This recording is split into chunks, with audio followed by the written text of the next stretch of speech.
Hello friends, welcome back to my channel. Now I said I'd make one more video on the lockdown sessions to have a look at some of the comments coming in from subscribers. Now it's a real mixed bag of comments, some people very keen, some not quite so enthusiastic. Such as Daniel, who is a bit critical of Elton trying to be still relevant and collaborating with new musicians. Well, I'm not sure there's any problem with that, is there? It really depends on the quality of the music, and as I've found with most of the tracks on this CD is that there's something interesting and something to commend about almost all of them. There's a couple I'm not quite so keen on, but generally speaking, I think they're really interesting. My sort of conclusion about this was whether they hang together as a whole CD. I enjoy listening to Elton albums kind of in their entirety and with the tracks in the right order. When I put this on, my finger may be hovering over the skip button a couple of times, and that's not such a good sign. Now, Scott is saying that it's not a classic, but the album suits the time. Scott particularly likes Cold Heart. I think it's a good track. It hits the right note for young people around the world. And he praises the brilliance of Pernow's production. So fair enough. I did give quite a low mark to Cold Heart, mainly because it wasn't original material. I mean, it's quite clever in the way that it's put together, and if it brings Elton's music to a new audience, fair enough. But it's not something I'm particularly going to be listening to. I prefer the original tracks. And Scott says that After All is amazing. Yeah, that song definitely grows on us, doesn't it? One of the best collaborations on there.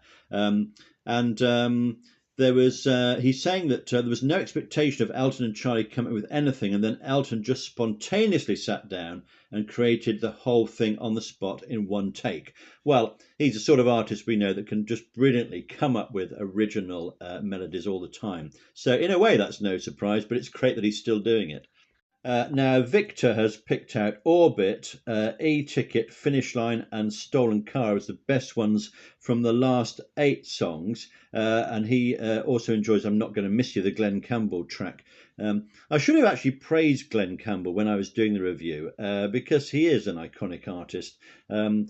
Particularly his song Wichita Lineman, which is such a clever song, an unusual melody, and the whole thing is just a classy piece of songwriting, that one. Victor says that Stolen Car takes about 5 to 10 times before it really gets good. Well, give it a few more listens and see how good you think that one is. Mark has commended the Brandy Carlisle track, and has also sent me a link to Brandy Carlisle covering Madman Across the Water. Now, I've watched this a couple of times, and it's excellent. It's an acoustic guitar version of Madman Across the Water, which happens to be one of my favourite Elton songs. I like his version, of course, with the piano. There's another version, wasn't there, when he had a guest guitarist on, which is perhaps a little bit overblown. But what a brilliant song. So give that a listen if you've got a moment. Now, Dirk likes Orbit quite a lot. Didn't like Simple Things at first. Hated the way Elton sang Reward, but it's growing on Dirk now. He doesn't much like Beauty in the Bones. Doesn't see the point of One of Me. E-Ticket's growing on him. And he loves Finish Line. Yeah, I think generally speaking, the comments on Finish Line are almost overwhelmingly positive. And that's going to be on. Of course, that in a sense is the type of song we would expect Elton and Stevie to come out with. And maybe that could have been written 20 or 30 years ago, but it's still a great song, isn't it?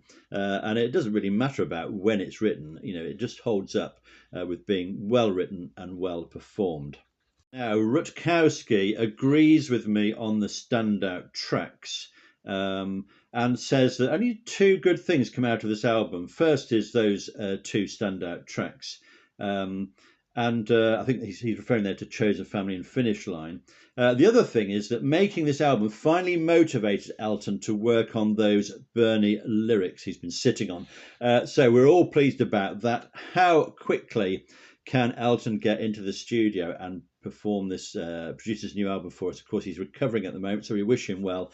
But as he's in that hospital bed, maybe he could just be scribbling down a few melodies and then get into the studio when he feels well enough. And we're really looking forward to that new album. Now, Silver says that they think the album is very, very poor, except for Finish Line. Well, I would have said it's very poor. I think there's a lot on there to listen to and some really good tracks. So, no, I don't quite agree with you on that one. It's maybe not a classic like some of the 70s ones, but it's still worth buying. I'd definitely go out and buy it again if I had another choice. Now, 007... doesn't like the production on this at all, especially the bass on this. Now, it is strong. If you've played the CD on your hi-fi system, you may have to adjust the controls because there's definitely a big punch going on there. If you listen to the song After All, for instance, that has a real punch in the bass. Yeah, it's quite pleasant to listen to, but if you've got your bass turned up, that is going to be some force coming out of the speakers. So just 007's ratings for the tracks: Cold Heart 5, a bit generous I think maybe, Always Love You 4, Learn to Fly 5, fair enough, After All 7, yeah, I'm with you on that, Chosen Family 8, yes, I agree, Pink Phantom 7, that's growing on me, that song. It's an interesting story song. It's a Sin 6, I think it's better than that. Nothing Else Matters 7. Yeah, so it's a good track, but just question, really why that's on the album in a sense. So fair enough on that. Now, Ellie is saying that the Panau and Pet Shop Boys tracks are excellent. And the Rina Sawami song, which is Chosen Family, has got a good vibe. But she does say, if you're not improving on the original, I don't see the point of it. So referring there to the Metallica cover. Probably quite good points there. And I made that point with the Glenn Campbell cover as well. What is that adding to the original? Because it's already a very good song. So Mario says that they love Chosen Family, and it's the second best on the album. And they're talking about another version of Learn to Fly that was issued earlier, which is an extended version with more Elton on it. So I haven't heard that yet. Maybe you have. If somebody's got a link to that, maybe you'd send it in.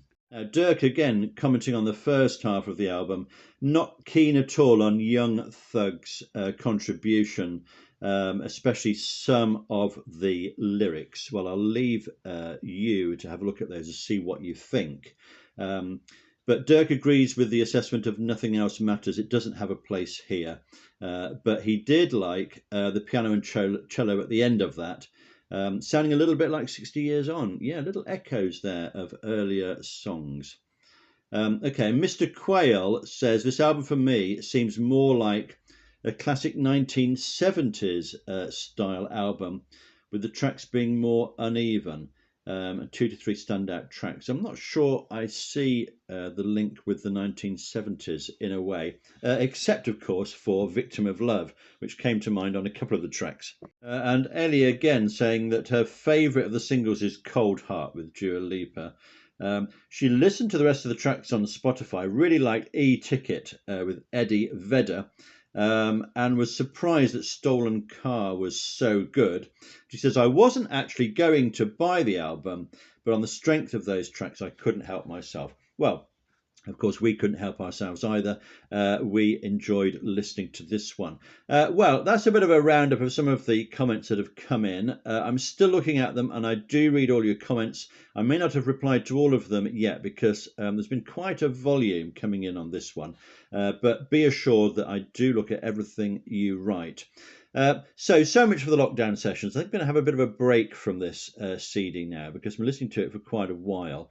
And I'm going back to my reviews of Elton's studio albums. The next one is going to be Made in England. So if you've got any preliminary comments on that one, favourite tracks or ratings, please let me know and I will include them in one of my videos. Subscribe if you wish to get more of this. Thanks for watching. See you soon. Don't forget, we're still standing.